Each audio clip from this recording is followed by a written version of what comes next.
하나님의 말씀은 마태복음 25장 31절에서 34절까지 말씀입니다. 한 절씩 교독하시고 34절 합독하도록 하겠습니다.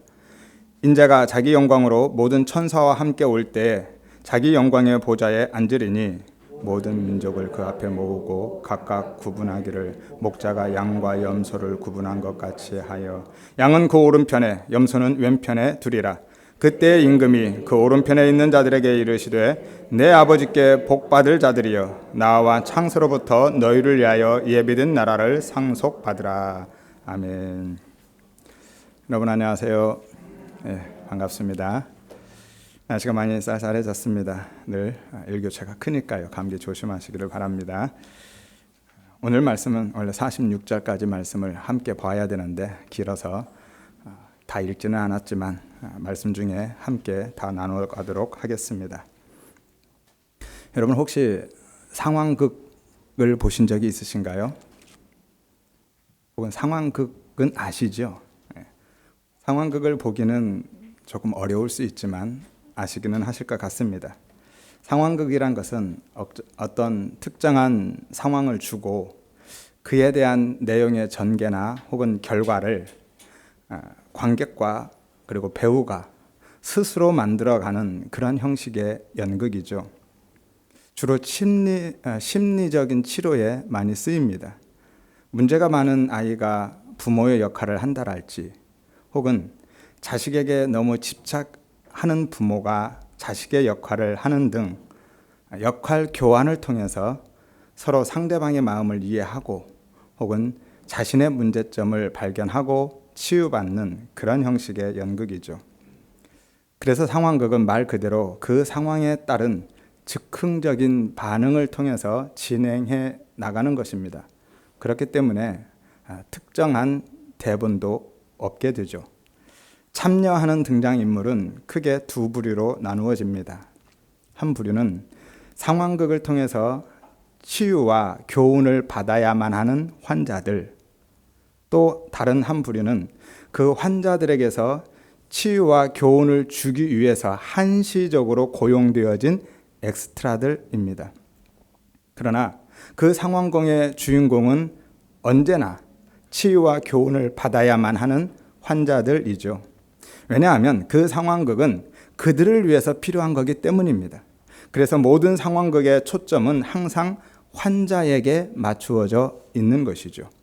환자는 그러한 엑스트라들과 시줄과 날줄처럼 엮여져서 한시적인 시간 동안 주어진 역할을 살아내게 됩니다. 그렇게 해서 자신의 문제점을 분별하고 혹은 직시하게 되고 결국은 그 자신의 문제점을 해결하는 자리로 나아가게 되는 것이죠. 자기를 치료하고 회복하게 되는 것입니다. 이것이 상황극의 목적인 것이죠. 우리의 인생, 곧 성도의 인생이 바로 그 상황극과 같지 않나 싶습니다. 성도는요, 창세 전에 이미 하나님의 백성으로 부름받은 존재입니다.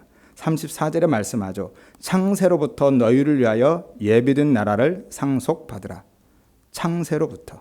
에베소서 1장 4절에서 5절에 말씀합니다. 창세 전에 그리스도 안에서 우리를 택하셨다. 그리고 예정하셨다. 예수 그리스도로 말미암아 자기 아들들이 되게 하기 위해서 그렇게 하셨다라고 말씀합니다. 이것이 우리의 예정론인 것입니다. 그런데 문제는 우리 모두가 하나님의 형상으로 지음 받았다라는 거예요.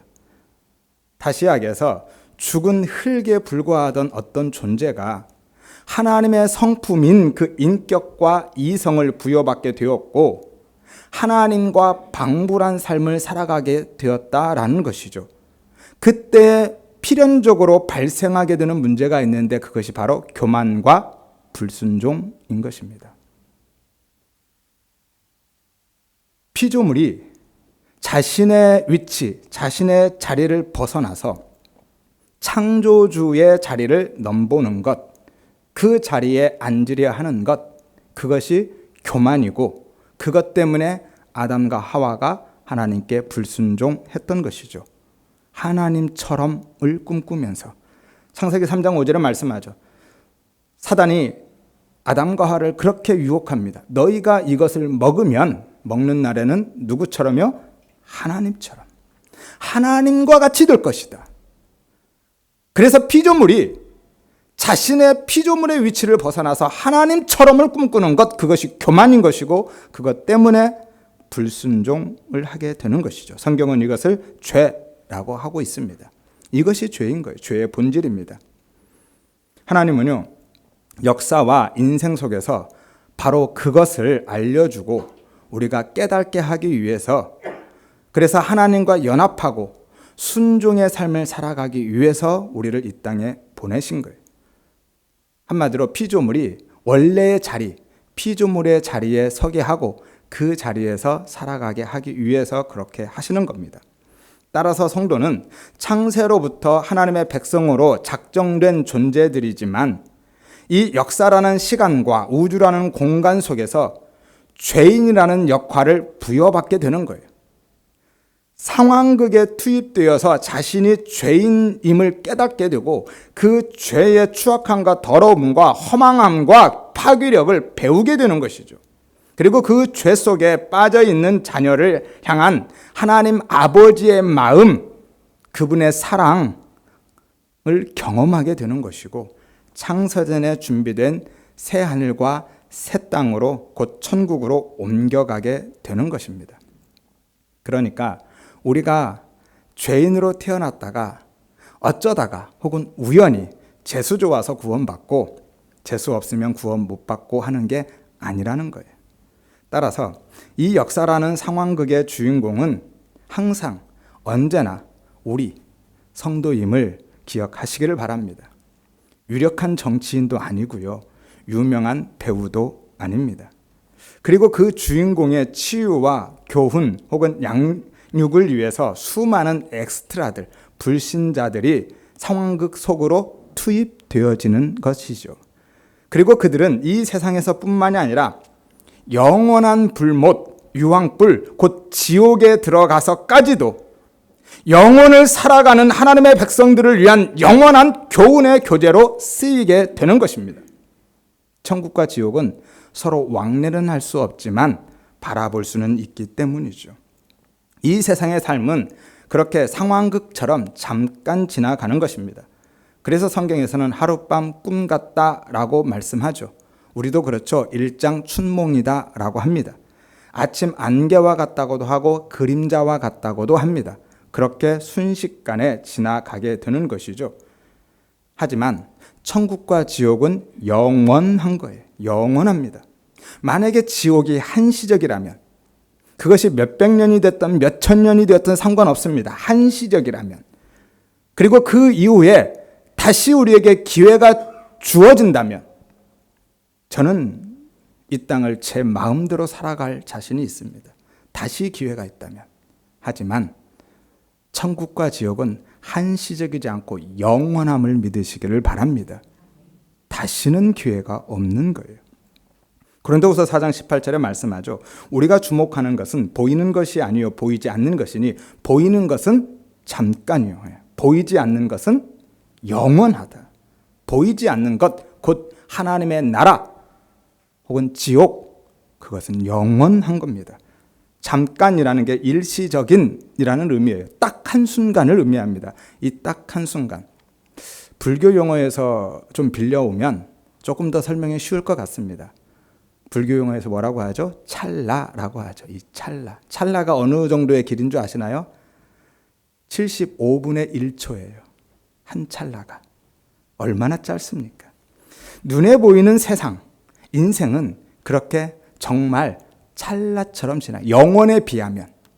이 인생의 100년의 삶이 긴 것 같지만 영원에 비하면 한 찰나보다도 짧은 시간이다라는 것이죠. 그렇게 금방 지나갑니다.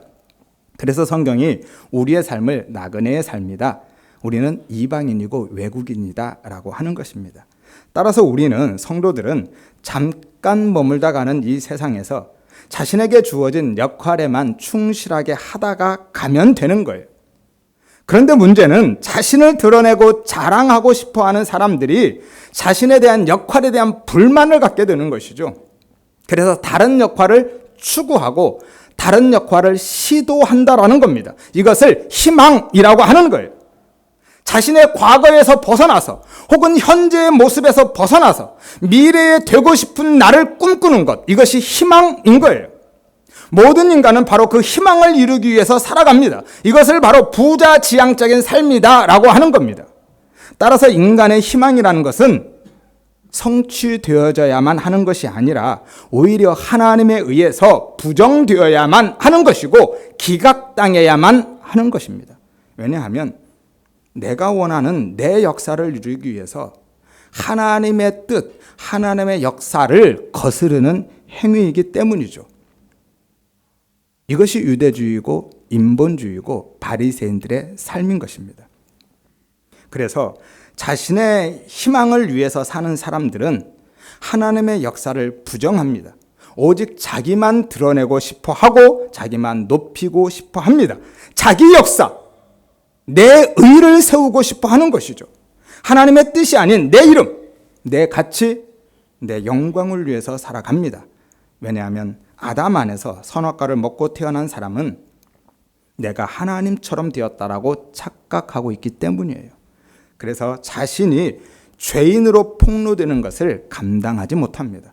죄인의 역할이 아닌 의인의 역할을 하고 싶어 하고 의인처럼 살아가고 싶어 한다라는 것이죠. 성경은 의인은 없다, 하나도 없다고 하는데 바리새인들은 그 의인의 역할을 하려고 했던 것이고 지금 우리도 역시 그렇게 살아가고 있다라는 것이죠.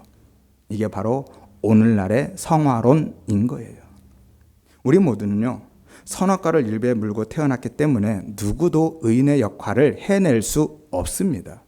오직 예수 그리스도 외에는 단 한 사람도 없는 거예요. 그럼에도 불구하고 인간들은 자신이 죄인으로 드러나고 폭로되어질 때 열심 있는 종교 행위나 혹은 착하고 선한 삶 등으로 자신을 포장하고 위장해서 자신의 가능성을 시위해 보이려고 한다라는 것이죠. 성도는요, 자신이 얼마나 능력이 있고 가능성이 있는지를 시위해서 보이는 존재가 아니라 오히려 자신의 죄인됨과 무력함, 불가능함을 깨닫고 하나님의 은혜가 없으면 죽은 흙에 불과한 존재임을 배워야만 하는 사람들입니다. 따라서 성도는 인생이라는 상황극 안에서 뭔가 대단한 일을 하는 혹은 대단한 일을 해내는 것이 중요한 게 아니라 교훈을 받아서 자기 중심적인 삶에서 하나님 중심적인 삶으로 옮겨가는 것, 그것이 성도이고 그것이 중요한 것입니다. 이것을 회개라고 하는 거예요. 돌이키는 겁니다. 나에서 하나님께로 돌아가는 것, 돌이키는 것, 이것을 회개라 하는 거예요. 단순히 생각나는 죄 몇 개 내어놓고 눈물 흘리고 기도하는 것을 회개라 하지 않고요. 그것은 후회나 뉘우침에 불과한 겁니다. 진정한 회개는 내 중심적인 삶에서 하나님 중심적인 삶으로 돌아가는 것, 그것이 회개인 것이죠. 그리고 그것이 바로 죄와 불순종에 대한 진정한 치유와 회복인 거예요. 인생이란 상황극의 궁극적인 목적이 바로 여기에 있습니다. 우리가 이 땅에서 죄와 불순종에서 회복되어지고 치유되어져서 정말 하나님께만 순종하고 하나님만 의존하며 살아가는 존재가 되게 하기 위해서 하나님은 이 인생이란 상황극을 우리에게 주셨다라는 것이죠.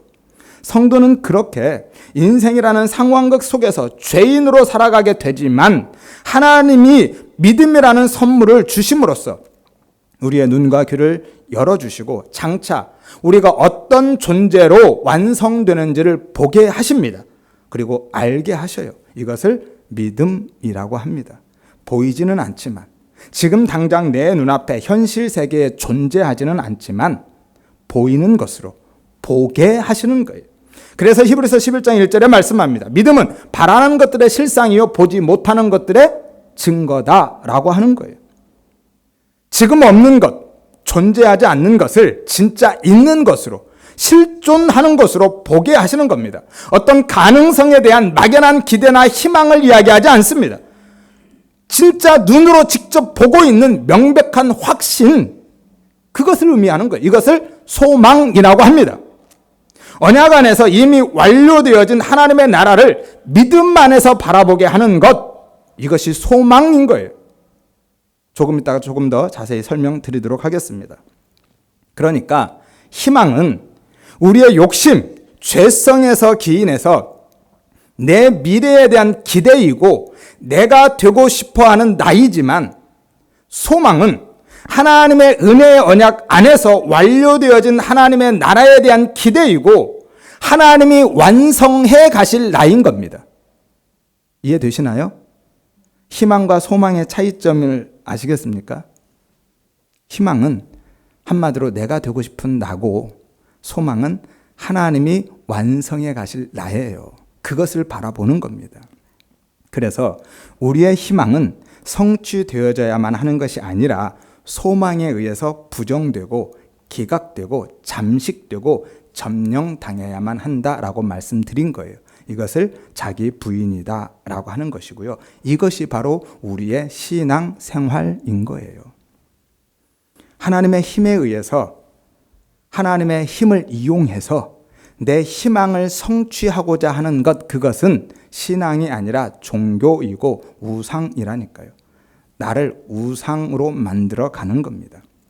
그러면 미래에 대한 어떠한 소원 혹은 어떠한 기대, 계획도 세우면 안 되는 것인가? 혹은 미래를 위해서 어떤 기도도 하면 안 되는 것인가?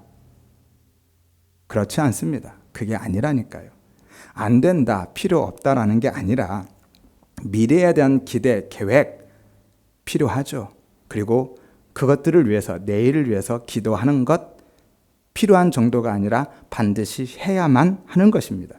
저도 매일 기도한다니까요. 특별히 교회와 성도님들을 위해서 기도합니다. 해야죠.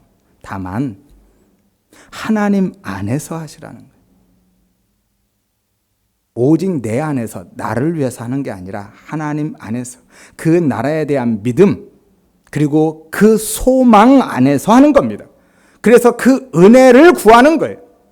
내가 되고 싶어하는 나를 쟁취해내는 것이 아니라 하나님의 완성하실 나에 대한 기대를 가지고 하나님이 그렇게 이루어 가시기를 위해서 그 은혜를 붙들고 기도하는 겁니다. 다시 이야기해서 오직 내 나라, 나를 위한, 그러니까 내 육체와 정욕과 탐심을 위해서. 육체가 뭡니까? 자아죠. 나입니다. 정욕은요, 세상적인 힘과 만족을 의미하죠. 탐심은요, 욕심입니다. 자기 숭배를 이야기하는 거예요. 이것들 나를 위해서 세상적이고 인본주의적인 소원, 그러한 기대, 그러한 계획을 세우지 말라라는 것이고, 그것을 이루기 위해서 마치 알라딘 램프를 문지르는 것처럼, 도깨비 방망이를 두드리는 것처럼 그렇게 기도하지 말라라는 거예요. 그것은 종교라니까요. 모든 종교인들은 다 그렇게 기도합니다. 그러나 우리의 기도는 그러한 기도와는 다르다라는 것이고, 우리의 신앙은 그러한 신앙과는 다른 것입니다. 하나님 안에서 오늘의 필요와 내일의 기대, 계획이 있다면 진짜 믿음으로 하나님께 다 맡겨드리고 하나님이 어떤 선택과 결정을 내리시든지 간에 받아들이는 거예요. 그리고 그 은혜를 구하는 겁니다. 하나님의 은혜 앞에 엎드리고 그렇게 하나님 절대 의존적인 삶을 살아가라라는 거예요. 내 뜻과 내 계획을 관철시키기 위한 기도가 아니라 정말로 하나님의 뜻을 분별하기 위해서, 그리고 하나님의 뜻이 내 삶 가운데 성취되기 위해서 기도하라는 거예요. 그리고 자기를 부인하고 전적으로 하나님만 신뢰하고 의지하는 그 은혜만 구하는 하나님 절대 의존적인 삶을 살아가기 위해서 기도하라는 겁니다. 그것이 우리의 신앙인 거예요. 그래서 동일하게 기도하지만 앞에서는 내가 마치 하나님이 되어서, 주인이 되어서 하나님을 종처럼 부리고 이 서류에 결제만 하고 그 힘만 공급하라고 하나님께 들이미는 것이 아니라 내 모든 상황을 혹은 내 모든 소원을, 내 모든 필요를 하나님 앞에 있는 그대로 다 내어드리고 하나님의 선택과 결정에 맡겨드리는 겁니다.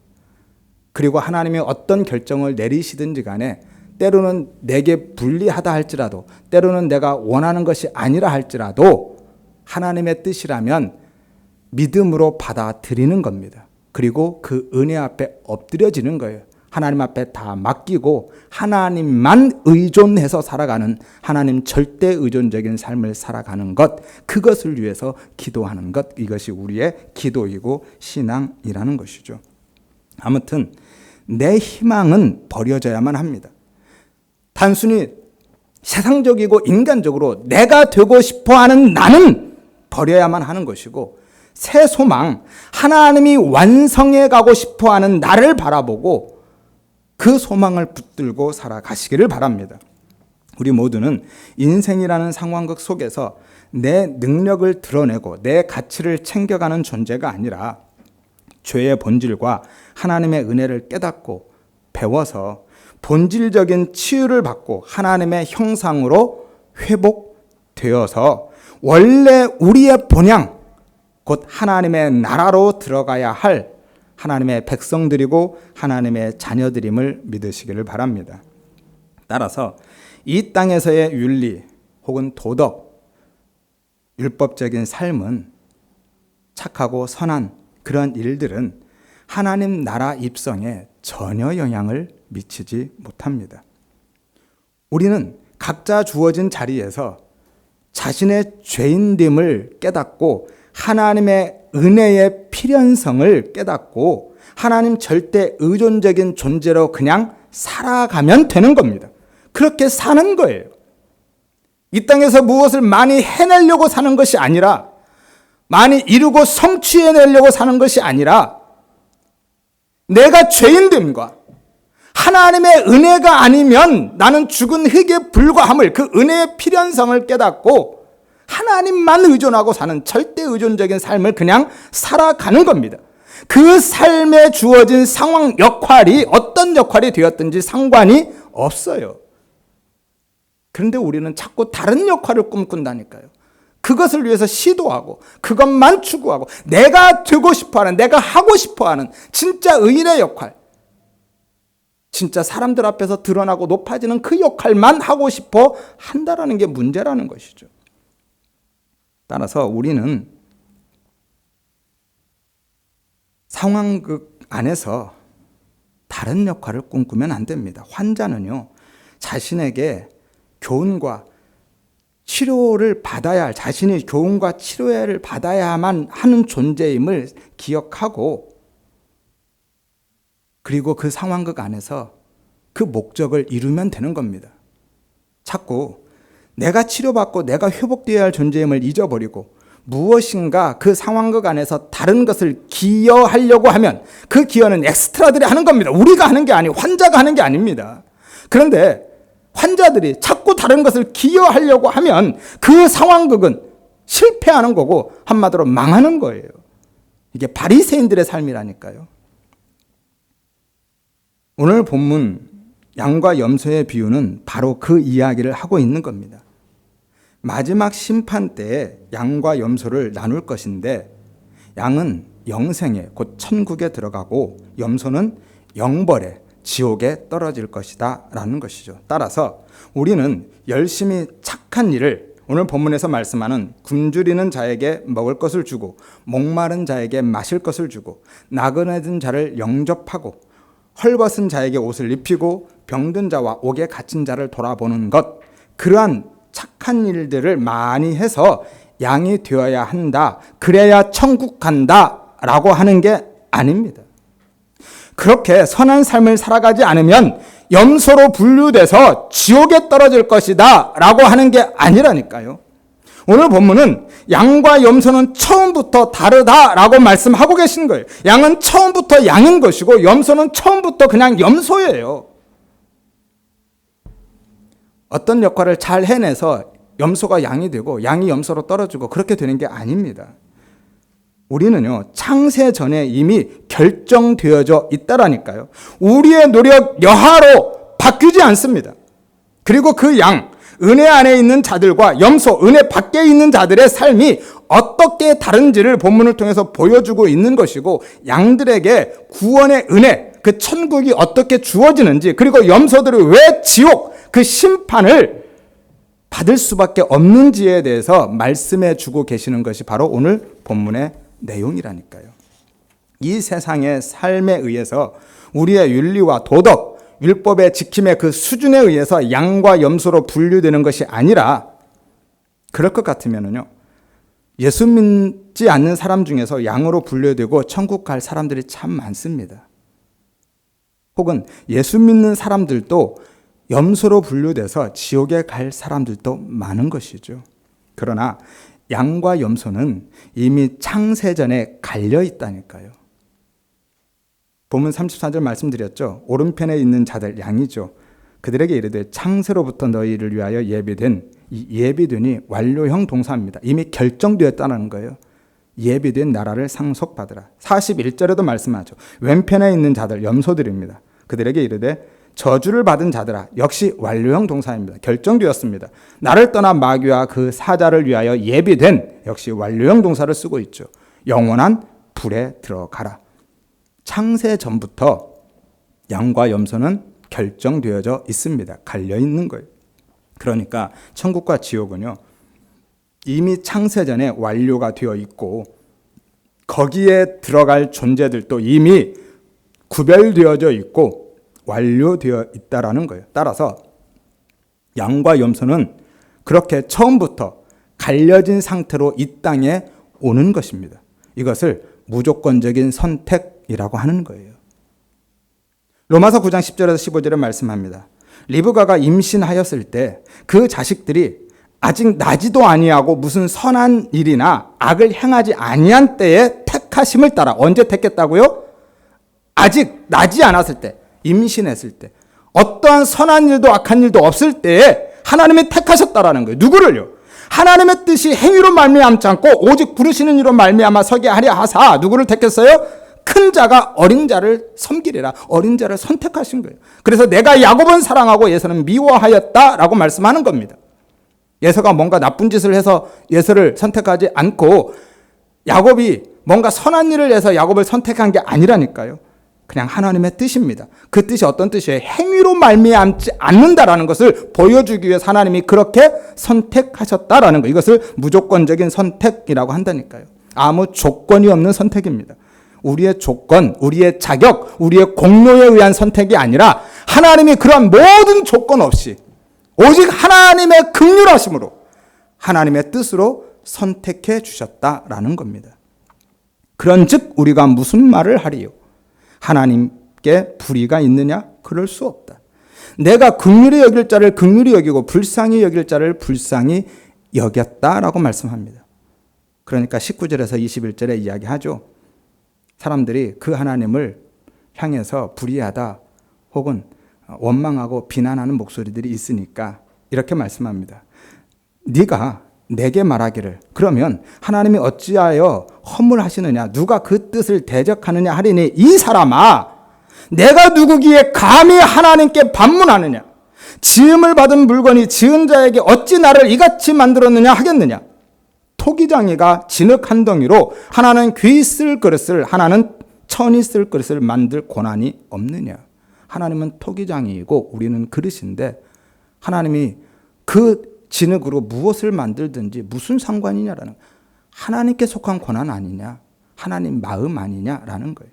여러분, 제가 이 A4용지 한 장으로 설교 원고를 뽑든 찬양 원고를 뽑든 아니면 그냥 접어서 종이학을 만들든 무슨 상관입니까? 제 마음 아닌가요? 그게 불의합니까? 그게 비난받을 만한 일인가요? 하나님이 창조주 하나님이시고 우리는 피조물인 것입니다. 하나님이 하나님의 뜻에 따라서 그렇게 그냥 결정하신 거예요. 그래서 그분에게 불의함이 없는 것입니다. 그렇게 지옥에 들어갈 진노의 그릇, 염소들과 천국에 들어갈 긍휼의 그릇, 곧 양들이 결정되는 것입니다. 22절에 23절에 계속 말씀하죠. 만일 하나님이 멸하기로 준비된, 이것도 완료, 완전히 완성되다라는 의미죠. 준비된, 완료된 진노의 그릇을 오래 참음으로 관용하고 또한 영광 받기로 예비된, 결정된 이라는 의미죠. 긍휼의 그릇에 대해서 그 영광의 풍성함을 알게 하고자 하실지라도 무슨 말을 하겠느냐? 우리는 아무 할 말이 없다라는 것이죠. 토기장이신 창조주 하나님의 마음속에서 이미 다 결정되어져 있습니다. 이것을 무조건적인 선택이라고 한다니까요. 그런데 문제는 인본주의자들은 그것을 수긍하지 못합니다. 인정하지 못해요. 그래서 불평하고 원망하고 비난하고 심지어 하나님을 불의하다 하는 거예요. 왜냐하면 그들이 마치 하나님처럼 되었다 생각하기 때문에. 왜 우리와 한마디 상의도 없이 하나님 마음대로 그렇게 결정하느냐는 거예요. 우리가 뭔데요? 우리가 하나님처럼 된 존재라 생각하니까 이미 선악과를 입에 물고 태어나서, 그래서 하나님은 우리와 상의하고 우리의 동의를 구해야 된다. 우리와 상의도 않고 동의도 구하지 않고 마음대로 결정한 것은 잘못되었다라고 하는 겁니다.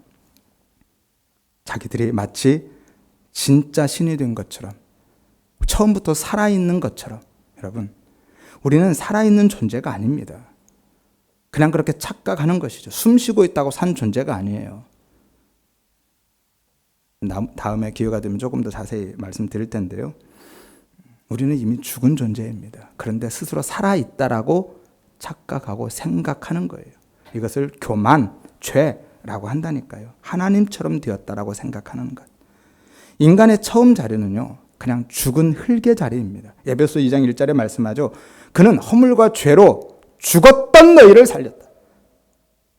죽을 수밖에 없는 우리를 살린 게 아닙니다. 이미 죽은 우리를 살린 거예요. 죽은 흙이 무슨 불평을 하고 무슨 원망을 할 수 있습니까? 살아있는 자를 죽이시는 게 아니라 죽은 자를 살리시는 겁니다. 이것이 선택과 유기의 문제인 거예요. 유기라는 단어 자체가 좀 어폐가 있는 거예요. 유기는 그냥 버린 것을 의미하는데 그게 아닙니다. 온 인류는, 모든 인간들은 그냥 다 죽은 거예요. 거기에서 하나님이 하나님의 뜻에 따라서 하나님의 긍휼히 여기심으로 누군가를 선택해서 살리시는 겁니다. 동일한 선상에서 살아있는 자를 하나는 천국에 보내고 하나는 지옥으로 떨어뜨려 버리는 게 아니라니까요. 다 죽은 존재들입니다. 하나님의 그 은혜로 몇몇을 선택해서 살려주시는 거예요. 그게 바로 은혜인 거예요. 아무 자격도 공로도 없는데, 그래서 우리가 지금 이 자리에 있는 게 하나님의 은혜라고 하는 겁니다. 우리가 무슨 자격이 있습니까? 똑같이 그냥 죽은 자들인데 하나님이 그 은혜로 긍휼히 여기셔서 그냥 살려주신 거예요. 거기에 감사할 뿐이지. 지금 당장 너 그냥 지옥으로 가 해도 우리는 아무 할 말이 없다니까요. 그게 우리의 본질인 겁니다. 아무튼 그렇게 창세 전부터 결정되어진 양과 염소가 이 세상의 역사 속에서 함께 섞여서 살아가게 되는 겁니다. 양들은 이 세상 역사의 상황극의 주인공으로, 염소들은 그 양들을 위한 엑스트라로 살아가는 거예요. 알곡과 가라지처럼 알곡이 불성실하게 살아서 가라지가 되는 게 아니고, 가라지가 성실하게 열심히 노력해서 알곡이 되는 것도 아닙니다. 성경을 보면 처음부터 알곡과 가라지는 그렇게 뿌려집니다.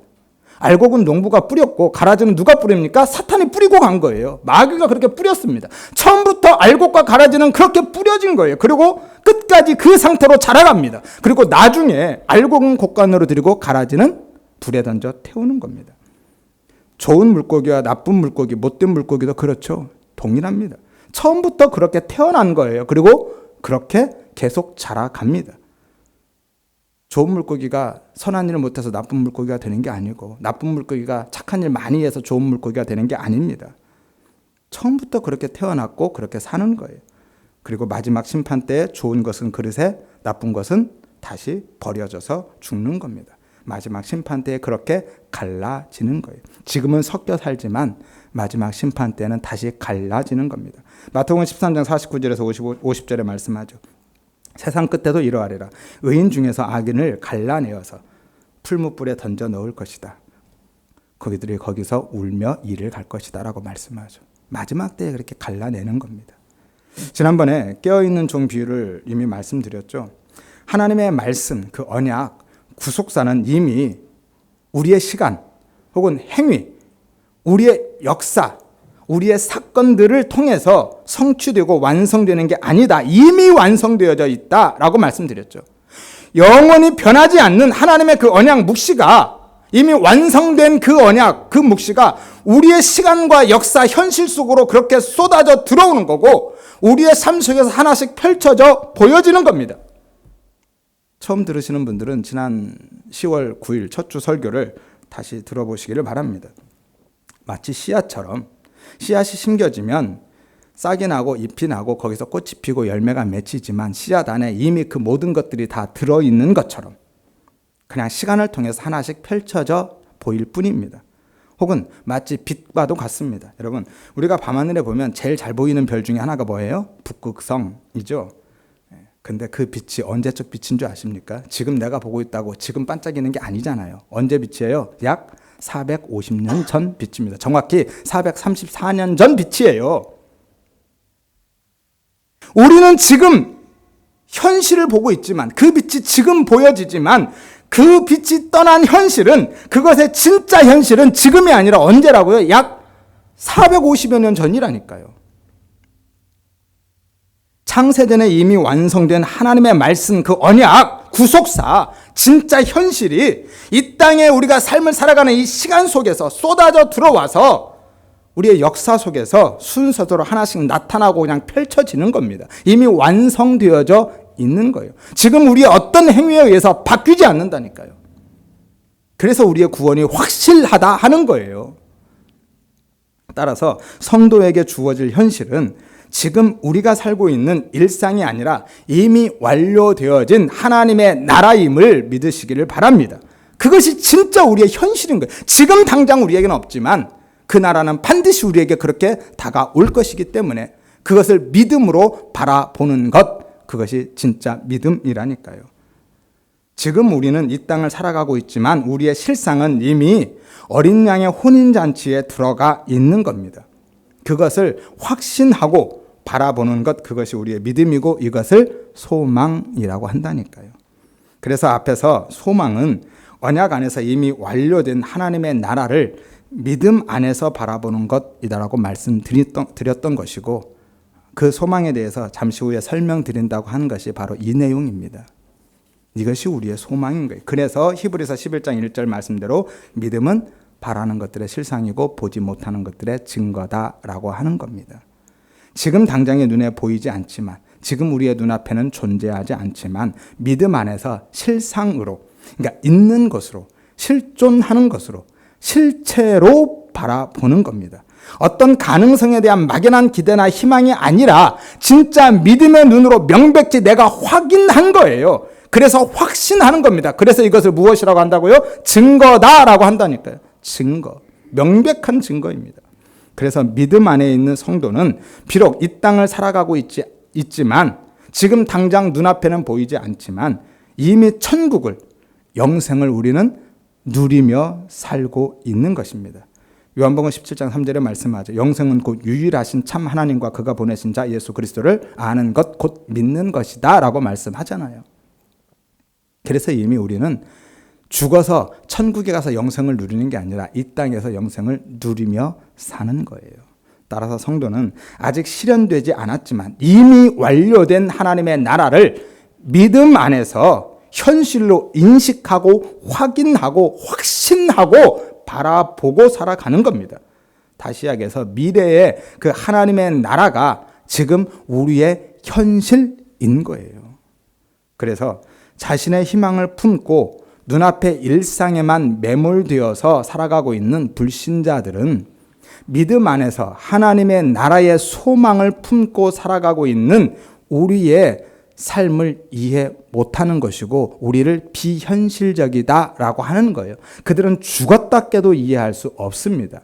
왜 저렇게 사는지, 무슨 재미로 그렇게 사는지. 지난번에 제 친구가 그러더라고요. 야, 너는 무슨 재미로 사냐? 이해 못하죠. 아무튼 우리는 처음부터, 창세 전부터 영원 속에서 하나님 나라의 백성이고 하나님의 자녀임을 믿으시기를 바랍니다. 그래서 우리는 천국을 본향, 고향이라고 하는 것이고요. 이 세상의 삶을 나그네의 삶이다, 여행길이다 라고 하는 거예요. 예수 믿지 않는 사람도 죽으면 뭐라고 하죠? 돌아가셨다 그렇죠. 돌아갔다라는 게 뭐예요? 원래의 자리로 갔다는 거, 원래의 자리. 우리의 삶은 이 땅이 원래의 자리가 아니라는 거죠. 돌아가는 겁니다. 따라서 우리의 종교적인 열심과 윤리 도덕적인 수준에 의해서 양이나 염소로 분류되는 것이 아님을 믿으시기를 바랍니다. 그러면 나는 이제 양이니까 다시는 염소로 분류될 일이 없구나. 이제 내 마음대로 내 멋대로 살아도 되는구나. 맞습니까? 여러분 진짜 복음을 경험하고 그 은혜를 아는 사람은요 그런 말 할 수 없어요. 그런 말을 하는 분은 아직도 그 은혜가 뭔지, 아직도 복음이 무엇인지 제대로 모르는 겁니다. 진짜 그 복음을 경험하고 그 은혜를 경험하면 불가능합니다. 철없을 때나 가출을 꿈꾸죠. 철 들고 나면 등 떠밀어도 안 나가요. 집 나가면 개고생인 거 알거든요. 여러분 우리는 은혜를 떠나면 이미 죽은 존재임을 알기 때문에 그 은혜를 떠나갈 수가 없습니다. 로마서 6장 15절에 말씀하죠. 그런즉 어찌하리요? 우리가 법 아래에 있지 아니하고 은혜 아래에 있으니 죄를 짓겠느냐? 그럴 수 없느니라. 우리가 은혜 아래에 있다고 죄 짓겠느냐? 그럴 수 없다라고 하잖아요. 그 은혜를 경험하고 알면 그럴 수 없다니까요. 그리고 혹시라도 아직도 못 알아듣겠다는 분이 계시다면 나는 역시 선택받지 못했나 보다. 처음부터 나는 염소인가 보다 하고 포기하고 떠나가라는 것이 아니라 그럴수록 더 사모하는 마음으로 기도하고 은혜를 구하라는 겁니다. 그 은혜를 구해야죠. 여러분 양과 염소는 창세전부터 정해져 있지만 지금 우리는 모르잖아요. 다른 사람이 양인지 염소인지도 모르고 아직 그 은혜의 경험이 없는 분은 내가 지금 양인지 염소인지도 모르는 겁니다. 모르기 때문에 그 은혜를 위해서 기도하라는 거예요. 기왕에 예수 믿기로 했다면, 기왕에 귀한 시간 내서 교회에 나왔다라면, 기왕에 지금 이 자리에 앉아 계시다라면 한 번이라도 정말 간절한 마음으로 그 은혜가 아니면 나는 죽겠다라는 그런 절박한 심정으로 기도하고 그 은혜를 구해 보시라는 거예요. 여러분, 우리는 밤새워서도 게임하잖아요. 밤새워서도 운동도 하고요. 밤새워서 일하기도 합니다. 정말 재미를 위해서도 먹고 사는 일들을 위해서도 우리는 밤을 새기도 하는데 여러분 아직 나는 그 구원의 확신이 없다. 내가 복음이 무엇인지 진짜 그 은혜가 무엇인지 모르겠다는 분들 그분들은 정말 내가 내 일상을 위해서도 내 재미와 내 만족과 먹고 사는 문제를 위해서도 밤을 새는데 이 영생에 관한 죽고 사는 문제 영원한 생명에 관한 문제에 대해서 한 번이라도 그래 보신 적 있으시냐는 거예요. 영생에 관한 문제인데 적어도 우리가 먹고 사는 문제로 밤을 샌다면 이 영생에 관한 문제는 밤을 새는 정도가 아니잖아요. 그 정도도 안 해보고 하나님이 안 계시다느니 나는 이제 선택받지 못했다느니 라고 포기하지 말라라는 거죠. 예레미야 29장 13절에 말씀합니다. 너희가 온 마음으로 나를 구하면 나를 찾을 것이요 진심으로 나를 찾고 찾으면 나를 만날 것이다 라고 말씀하잖아요. 예레미야 33장 3절에도 말씀합니다. 너는 내게 부르짖어라. 내가 너에게 응답할 것이고 네가 알지 못하는 크고 비밀한 일을 너에게 보일 것이다 라고 말씀하잖아요. 시편 107편 9절에도 말씀합니다. 저가 사모하는 영혼을 만족해 하실 것이고 줄인 영혼에게 좋은 것으로 채우실 것이다 라고 말씀합니다. 찾으면 만나주겠다라는 거예요. 그러니까 단순히 내 육체적인 필요, 인간적인 욕심으로만 기도하지 말고 정말 그 하나님의 은혜, 그 복음을 경험하기 위해서 기도하시라는 겁니다. 이것이 먼저라니까요. 하나님은 살아계시고 만날 수 있고 들을 수 있고 만질 수 있고 느낄 수 있는 분임을 믿으시기를 바랍니다. 하나님은 영이시지만 진짜로 그분은 그분의 목소리를 들을 수도 있고요. 지금도 그분을 만질 수 있고 온 몸의 세포들이 하나하나 그분의 살아계심을 느낄 수 있다니까요. 따라서 아직도 모르겠는 분은 단 며칠만이라도 아니 단 한 번만이라도 목숨 걸고 진짜 간절한 마음으로 절박한 심정으로 이거 아니면 나는 사생결단을 내리겠다. 내가 죽겠다라는 마음으로 한번 매달려 보시라고요. 그 은혜를 그렇게 구해 보시라는 겁니다. 그러고도 안 만나주시면 제가 인정해 드리겠습니다. 그리고 보내드릴게요. 하나님이 안 계시다라고 제가 인정해 드리겠습니다. 하지만 신실하신 하나님은요. 저를 만나주신 그 하나님은 동일한 하나님이심을 믿습니다. 그 그 은혜를 사모하고 부르짖고 찾으시는 분들 반드시 만나주시고 그 은혜를 부어 주실 줄로 믿습니다. 그렇다면 오늘 본문에서 양과 염소들의 행함은 도대체 무엇일까요? 그 의미만 간단하게 나누고 마치도록 하겠습니다. 34절에 35절에 보면 양들이 예수님이 줄일 때 먹을 것을 주었고 목마를 때 마시게 했고 나그네 되었을 때 영접했고 헐벗을 때 옷을 입혔고 병들었을 때 감옥에 갇혔을 때 돌봐주었다라고 말씀하죠. 이 배고픔, 목마름, 나그네됨, 헐벗음, 질병, 감옥, 이게 다 무엇일까요? 이것들은요, 사망의 증상들의 상징적인 것들입니다. 사망의 증상들의 대표적인 것들이에요. 우리가 그런 사람들입니다. 우리가 그런 사람이에요. 그런 우리에게 예수님이 우리를 먹이고 입히고 돌봐주신 겁니다. 우리가 다른 사람을 먹이고 그런 사람들을 돌봐주고 입히고 하는 것이 아니라, 그래서 우리가 천국 가는 것이 아니라, 그런 우리를 대신해서 예수님이 그렇게 살아가셔서 우리를 그렇게 먹이시고 입히시고 돌봐주셔서 우리를 치유하시고 회복시켜 주신 겁니다. 주님이 그것들을 먼저 그렇게 다 성취해내시고 그러한 우리의 문제를 해결해 주신 거예요. 무엇으로요? 십자가로. 배고픔, 목마름. 보십시오. 예수님이 우리 대신에 줄이고 목마른 삶을 사셨어요. 주님이 우리 대신에 가난한 삶을 사셨어요. 우리 대신에 금식의 삶을 살아내셨거든요. 그래서 우리의 생명의 떡이 되어주셨고 우리의 배고픔과 목마름을 가져가신 겁니다. 이게 오병이어 기적으로 단적으로 보여주신 거예요. 상징적으로 보여주셨죠. 당신이 우리의 배부름이 되기 위해서 진짜 당신만이 떡이시고 생명의 떡임을 보여주신 겁니다. 요한복음 6장 35절에 말씀하죠. 내가 곧 생명의 떡이니 내게 오는 자는 결코 줄이지 아니할 것이고 나를 믿는 자는 영원히 목마르지도 않을 것이다. 주님이 우리의 배고픔과 목마름을 해결해 주신 거라니까요. 고린도후서 8장 9절에 말씀하죠. 우리 주 예수 그리스도의 은혜를 너희가 알거니와 부요하신 자로서 너희를 위하여 가난하게 되심은, 주님이 우리를 위해서 우리 대신에 가난하게 되어주셔서 진짜 가난한 우리의 그 가난을 가져가시고 우리를 부요케 하신 겁니다. 그의 가난을 인하여 너희로 부요하게 하려 하심이니라 라고 말씀하잖아요. 헐벗음도 마찬가지입니다. 이 헐벗음이라는 것은 어느 정도 떨어진 옷을 입은 게 아니라 진짜 벌거벗은 것을 의미합니다. 옷을 입지 않음이라는 의미거든요. 완전히 벌거벗었다라는 거예요. 그래서 죄로 인한 수치와 형벌의 두려움을 의미합니다. 선악과를 먹음으로 죄를 짓고 벌거벗게 된, 자신이 벌거벗었음을 알게 된 이 아담이 바로 우리의 모습인 것이죠.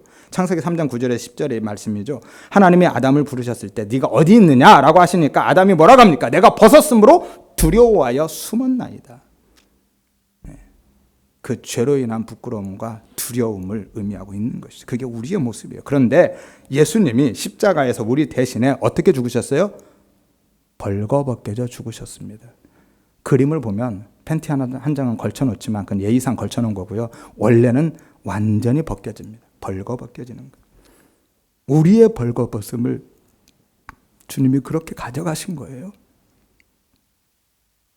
그리고 당신의 의로 우리를 옷 입혀 주신 겁니다. 그래서 죄로 인한 우리의 수치와 형벌의 문제를 해결해 주신 거라니까요.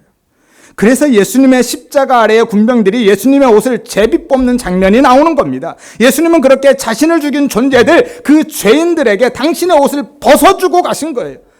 그래서 상징적으로 보여주는 겁니다. 그분의 옷을 입고 우리가 의롭게 되는 것을. 그분의 옷으로 우리의 모든 수치와 죄의 두려움을 해결해 주실 것을. 질병도 같은 의미이죠. 질병은요, 죄의 삭신 사망의 아주 대표적인 증상입니다. 질병 자체가 죄나 귀신이 아니고 우리의 타락의 그 죄의 가장 대표적인 증상으로 나타나는 게 질병인 거거든요. 우리의 그 질병, 약함, 그것을 예수님이 십자가에서 다 짊어지고 가신 거예요. 예수님이 십자가에서 우리의 죄만 짊어지고 가신 게 아니라 우리의 연약함과 우리의 모든 질병도 그분이 다 가져가신 거예요. 그래서 우리가 나음을 입게 된 것입니다.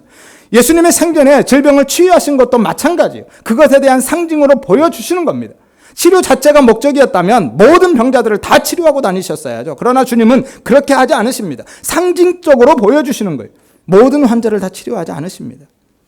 그리고 주님이 내가 너희의 진짜 치료자가 된다라는 것을 상징적으로 보여주신 것이죠. 마태복음 8장 16절에 17절에 말씀하죠. 예수께서 말씀으로 귀신을 쫓아내시고 병든 자를 다 고치시니 이는 왜 병든 자를 고치셨는지를 말씀하시는 거죠. 이는 선지자 이사야로 하신 말씀에 우리의 연약한 것을 친히 담당하시고 우리의 병을 짊어지셨도다 함을 이루려 하십니다. 주님이 우리의 연약함과 질병을 다 짊어지신 거예요. 이사야서 53장 5절에도 말씀하죠. 그가 찔림은 우리의 허물을 인합니다. 그가 상함은 우리의 죄악을 인합니다. 그가 징계를 받음으로 우리가 평화를 누리고 그가 채찍에 맞음으로 우리가 나음을 입었도다. 그분이 십자가에서 우리의 질병을 다 가져가신 겁니다. 나그네 든 것도 그렇습니다. 나그네는요, 원래 집을 떠난 사람이잖아요. 정말 소외된 사람을 의미하죠. 예수님이 원래 집을 떠난 나그네 된 우리를 진짜 집으로 인도하기 위해서 그분이 나그네로 이 땅에 내려오신 거예요. 하나님 보좌, 그 원래의 집을 다 버리고 이 땅에 내려오셔서 나그네로 살아가심으로써 그렇게 우리의 나그네됨을 주님이 가져가신 거예요. 죄로 인해 길을 잃고 나그네로 살아가고 있는 이 땅에서 헤매고 있는 우리에게 진짜 본향으로 인도하는 그 길을 찾아주기 위해서 주님이 나그네로 오셨고 그 나그네로 살아가심으로써 하나님 나라로 우리를 옮겨주신 겁니다. 이것이 누가복음 15장에 찾아주심의 사건들인 거예요. 누가복음 15장의 세 가지 비유가 뭐였었죠? 잃어버린 양, 잃어버린 드라크마, 잃어버린 탕자. 잃어버렸다는 것, 나그네 된 것이죠. 그것을 다 찾아서 어떻게 해요? 집으로 돌려보내잖아요. 다 찾아오십니다. 주님이 나그네로 오셔서 나그네로 살다가 가셔서 우리의 나그네됨을 가져가시고 진짜 우리의 본향을 찾아주신 거예요. 에베소 2장 16절에 19절에 말씀하죠. 원수된 것을 십자가로 소멸하시고 아버지께 나아감을 얻게 하려 하셨다. 그러므로 이제부터 너희가 외인도 아니고 손도 아니다. 무슨 말이에요? 나그네 아니라는 거예요. 오직 성도들과 동일한 시민이요 하나님의 권속, 가족이다라고 합니다. 왜요? 집을 찾아줬으니까, 이제 집에 돌아갔으니까 이제는 더 이상 나그네가 아니라 가족이 되었다라고 말씀하는 거잖아요. 감옥에 있는 자들도 마찬가지죠. 하나님과 교통하며 절대 의존적인 삶을 살아가야 하는 피조물들이 선악과를 먹음으로 하나님의 생명력과 단절된 채 죄의 감옥에 갇히게 되었습니다. 그게 바로 우리잖아요. 예수님이 우리를 그 감옥에서 꺼내시기 위해서 친히 그 죄의 감옥 안으로 들어오신 겁니다. 그래서 주님이 대신 갇히신 거예요. 그리고 우리를 밖으로 밀어내신 겁니다. 베드로전서 3장 18절에서 19절에 말씀합니다. 그리스도께서 한 번 죄를 위하여 죽으사 의인으로 불의한 자를 대신하셨으니, 주님이 대신하셨습니다. 이는 왜냐하면 우리를 하나님 앞으로 인도하려 함이라. 저가 또한 영으로 옥에 있는, 여기 동일한 단어입니다. 감옥이라는 의미죠. 옥에 있는 영들에게 전파하시느라. 감옥에 갇힌 우리들에게 주님이 친히 죄의 감옥에 갇히심으로 우리를 꺼내 주신 것을 말씀하고 있는 것이죠. 이처럼 본문에 나오는 모든 일들은요, 양이 해야 할 일들이 아니라, 양이 한 일들이 아니라 예수님이 행한 일임을 믿으시기를 바랍니다. 양은 불가능하다니까요. 우리는 불가능합니다. 모두가 다 죄인이기 때문에. 예수님이 우리를 대신해서 그 모든 일을 다 행하셨고 그 의를 우리에게 전가시켜 주신 거예요. 그래서 예수 그리스도가 무엇으로 오셔서 이 땅에 어린 양으로, 예수님이 어린 양으로 오셨잖아요. 그 양의 모습으로 우리가 살아내라라고 하는 게 아니라 내가 이 양의 모습으로 살아냈고 그 삶을 너희에게 전가시켜 주겠다라는 겁니다. 그래서 우리가 양으로 들어가는 겁니다. 천국에 가는 것이죠. 따라서 성도는 그것을 행해서 양으로 살아내서 양이 되고 천국에 가는 것이 아니라 그 어린 양 안에서, 그 어린 양 되신 예수 그리스도 안에서 그분과 연합함으로 거저 양이 되는 것임을 믿으시기를 바랍니다. 우리의 자격 공로가 아닙니다. 거저 되는 거예요. 이것을 구원이라고 한다니까요. 거기에는 우리의 어떤 조건이나 자격이나 공로가 없어요. 이것이 우리의 신학 칼빈주의인 거예요. 근데 우리는 칼빈주의를 그렇게 이야기하면서 전부 알미니안주의로 살아가고 있지는 않습니까? 그래서 양들이 그렇게 묻는 거예요. 37절에서 38절에 보면 우리가 언제 그렇게 했습니까? 라는 거예요. 다 너희가 이렇게 했다라고 하니까 양들이 의아하니까 물어요. 우리가 언제 그랬어요? 왜냐하면 실제로 자기들이 한 게 아니잖아요. 자기들이 한 게 없거든요. 기억 못하는 게 아니라 실제 하지 않은 겁니다. 못한다니까요. 아니 했어도 했다 할지라도 그건 자기가 한 게 아니에요. 그렇게 할 수는 있습니다. 진짜 배고픈 자, 목마른 자, 감옥에 갇힌 자, 헐벗은 자, 병든 자 입히고 먹이고 돌아봐 줄 수 있어요. 근데 그렇게 했다 할지라도 그게 내가 한 게 아니라 내 안에 계신 주님이 하신 거기 때문에 그것이 내 것으로 인식되어지도 않고 내 것으로 챙겨지지 않는 거예요. 그건 내 게 아니거든요. 내가 한 게 아니니까. 예를 들어서 글을 모르는 아이의 손을 엄마가 볼펜을 손에 쥐어주고 엄마가 손 붙들고 이렇게 글을 쓰면 누가 쓴 거예요? 아이가 쓴 겁니까? 엄마가 쓴 겁니까? 누가 쓴 거예요? 아이가 썼잖아요, 지금. 근데 누가 쓴 거예요? 엄마가 쓴 거잖아요. 아이가 쓰긴 했는데 그건 아이가 한 게 아니라니까요. 이게 우리의 진짜 성화인 거예요. 내가 하는 게 아니라 내 안에 계신 주님이 하시는 거예요. 그래서 내가 비록 그러한 삶을 살았다 할지라도 그것을 내 것으로 챙길 수가 없다니까요. 내 것으로 인식되어지지도 않아요. 그래서 주님만 영광 받으시는 거예요. 그런데 바리새인들은요. 다 기억하잖아요. 하나도 빠짐없이 기억하면서 44절을 보십시오. 우리가 언제 안 했습니까? 그렇죠. 왜냐하면 그들은 실제로 그렇게 했거든요. 주님의 은혜로 그분의 공급하시는 힘으로 한 게 아니라 자기 노력으로 자기 열심으로 그렇게 해냈거든요. 그래서 단 하나도 잊어버리지 않고 다 기억하는 겁니다. 바리새인들이 얼마나 착하고 선하게 살았습니까? 주의 이름으로 선지자로 땄고 주의 이름으로 귀신도 내어쫓고 주의 이름으로 능력도 행했거든. 그 모든 것들을 다 기억하고 있습니다.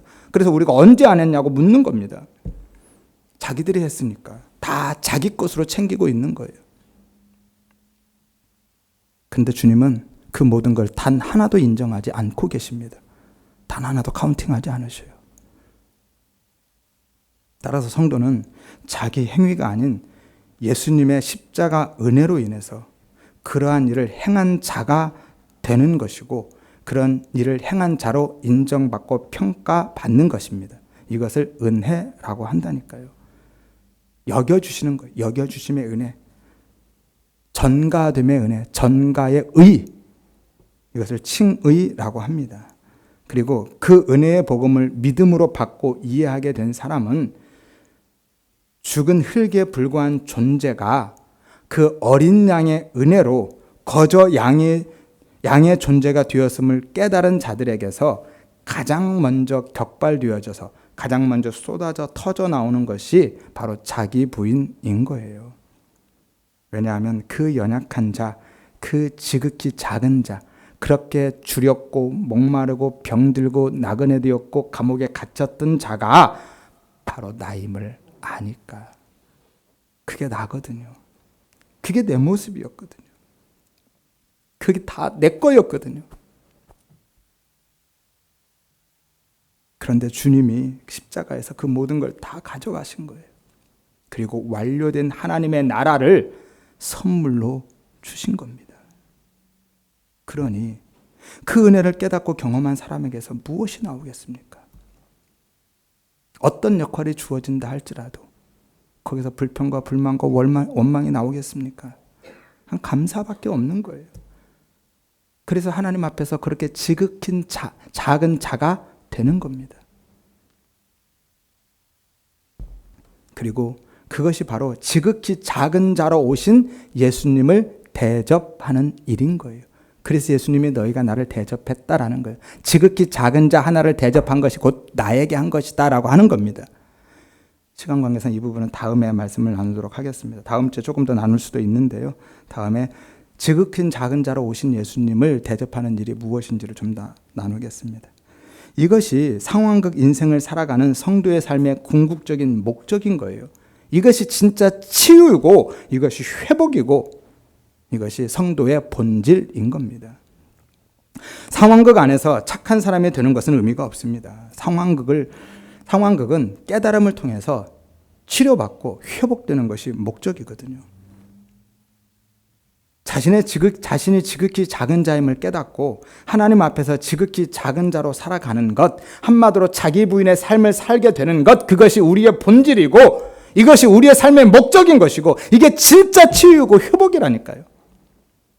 그러나 힘의 원리를 좇는 이 바리새인들은 스스로 큰 자라고 여겼기 때문에 그들의 모든 가능성을 부정하고 기각하신 예수님을, 혹은 진짜 지극히 작은 자로 오신 예수님을, 어린 양으로 오신 예수님을 그들은 도저히 받아들일 수 없어서 죽여버린 겁니다. 그들이 바로 길을 잃어버리지 않았다고 생각하는, 아직 집에 머물고 있다고 생각하는, 자신의 무력함과 불가능함을 인정하지 않고 있는, 여전히 가능성과 능력을 붙들고 추구하고 있는 그 우리 안에 남아있는 99마리의 양인 거예요. 자칭 양이죠. 이게 알미니안주의입니다.